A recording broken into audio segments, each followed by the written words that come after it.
আমাকে যে তুলে নিয়ে যাওয়া হয়েছিল, নির্যাতন করেছিল, আমার মতো হাজারো ছাত্রদেরকে, জনতাকে, বলে ব্যক্তি হিসেবে তো আমাকে আসলে তুলে নিয়ে যায়নি, নির্যাতন করেনি। এই আন্দোলনকে নেতৃত্ব দেওয়ার কারণে, আন্দোলনকারী ছাত্র জনতাকে প্রতিনিধিত্ব করার কারণেই আমাকে নির্যাতন করা হয়েছিল।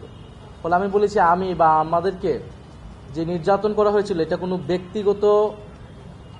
ব্যক্তিগতভাবে নির্যাতন করা হয় নাই, বরং এই অপরাধটা সংঘটিত হয়েছিল জাতির বিরুদ্ধে, জনগণের বিরুদ্ধে।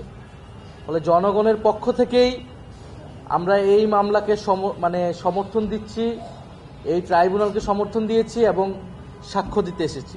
ফলে ব্যক্তিগতভাবে মামলা করা না করার বিষয়ে, সেই বিষয়ে আমি বলেছি, আমার গুমের বিষয়ে আমি অভিযোগ দাখিল করেছি পুরো ঘটনার বিষয়ে, এবং ট্রাইব্যুনাল গুমের যেই ঘটনাগুলো সেগুলোকেও দ্রুত বিচারের আওতায় আনবে, সেটা আমাদের প্রত্যাশা থাকবে।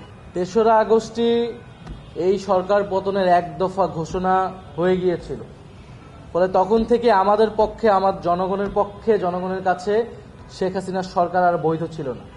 আমরা নতুন সরকার গঠনের প্রস্তুতি নিচ্ছিলাম, কারণ এই সরকারকে আমরা রাজনৈতিকভাবে আমরা মেনে নিচ্ছিলাম না এবং আমরা উৎখাতের ঘোষণা দিয়েছিলাম।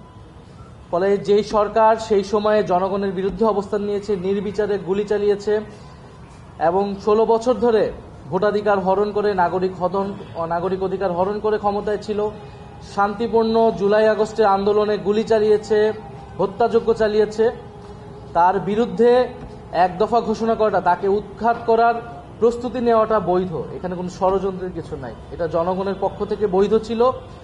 জনগণের অভ্যুত্থান হিসেবেই জুলাই আগস্ট অভ্যুত্থান সংঘটিত হয়েছিল।